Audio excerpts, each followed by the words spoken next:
Thank you, Ibrahim. Good morning, and thank you for coming. First, I would like to thank a few people who worked on this report. Corey Saylor, our government affairs, he wrote and prepared the report. Also, Khadija Othman participated in gathering the data, and I'd like to thank all our offices and chapters who provided us with the data. This is the 14th annual report. The Civil Rights Report that CAIR issues is the only report of its kind for Muslims in the United States and Canada, and I believe in the West. This year, the 2008 report, the number of cases are up to 2,728. That's the highest number of cases till now. But also, the 2008 report indicates a drop in the hate crimes cases, down by 14% from 135 cases in 2007 to 116 cases in 2008. This is a welcome news, and we hope that this trend will continue. The title of this report is Seeking Full Inclusion. The 2008 report shows that American Muslims continue to face barriers in their effort to be engaged and also to be full participants in American society. American Muslims feel the growing Islamophobia.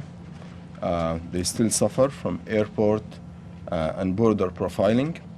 They continue to complain about surveillance of their mosques, the use of agent provocateurs in Islamic centers, and also the watch list continues to grow.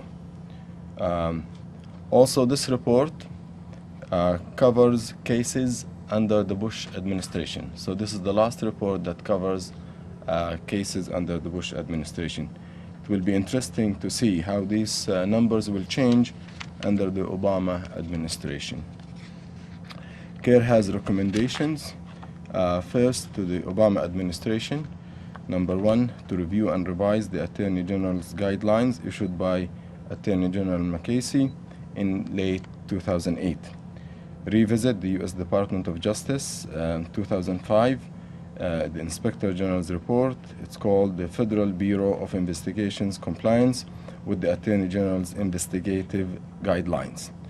3, reduce the size of the watch list, implement means for effective traveler redress. And 4th, appoint and empower the Privacy and Civil Liberties Oversight Board.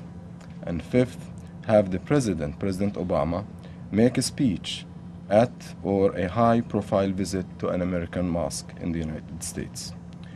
CAIR's recommendations to the United States Congress: A, pass the End Racial Profiling Act, ERPA. Second, pass the Fair, Accurate, Secure, and Timely Redress Act of 2009. That's called the Fast Redress Act of 2009. 3, refuse to offer legitimizing platform to those who spout anti-Muslim bigotry. CAIR's recommendation to the American Muslim community: Number 1, report any anti-Muslim incident to CAIR and to the authorities. B, connect the local Muslim community's efforts to national organizations. C, sponsor CAIR Know Your Rights and Responsibilities workshop that has been very useful to the Muslim community. And D, empower your community through civic engagement. And lastly, continue to strengthen outreach to law enforcement agencies.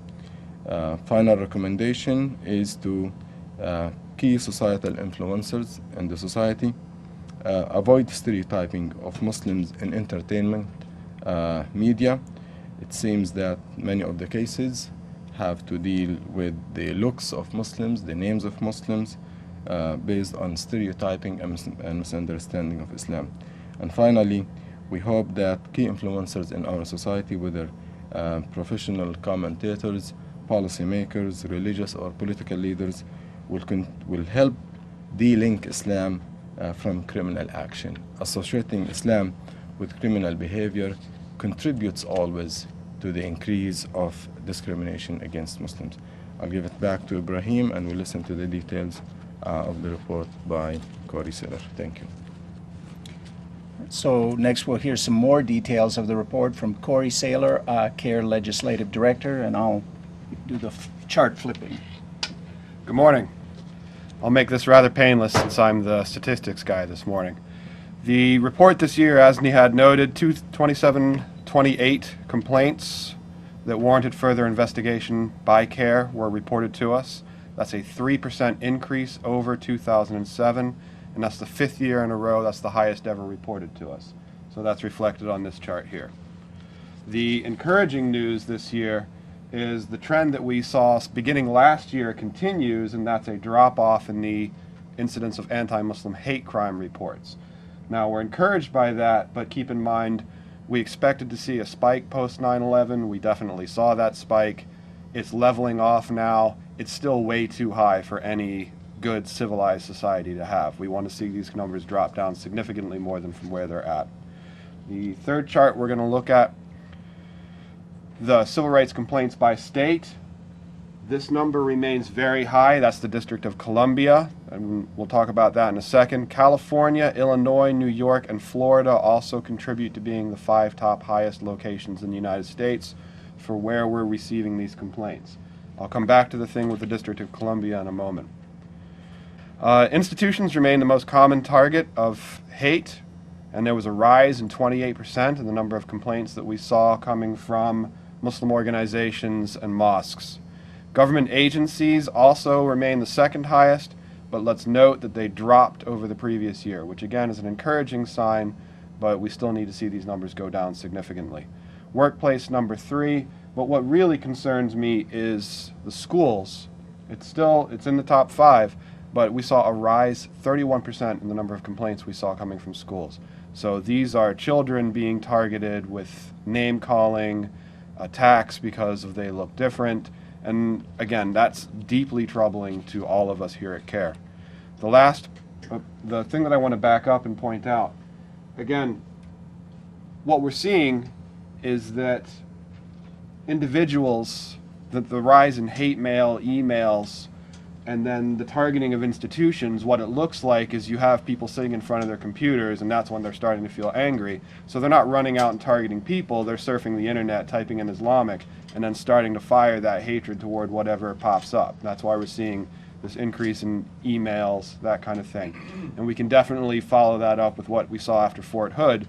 While we were out condemning the tragedy that occurred down at Fort Hood, we were being deluged by hate mail, hate phone calls, those kind of things. So that's why in our opinion, we're seeing part of this significant rise in the targeting of institutions. I just wanted to make a note here. When we say there were so many reported incidents, that doesn't include all the incidents that were reported to us, because many of the incidents, we receive many more, but we do go through a filtering process. There are some that are just, they're not worthy of consideration, and those are dropped from the report before it even gets to that stage. And we should also, as they mentioned, we have seen, even though there's been was a drop in anti-Muslim hate crimes in the 2008 calendar year, we are in recent months seeing a spike, and particularly during the month of Ramadan, we saw a number of cases, and we've seen cases after the Fort Hood incident. As he was mentioning ourselves, we've received many threats of violence.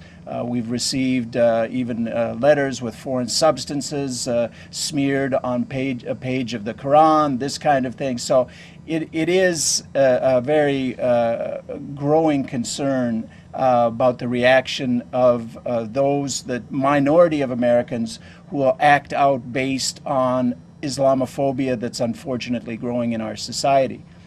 So if anybody has any questions, we'll take a question to address to anybody here.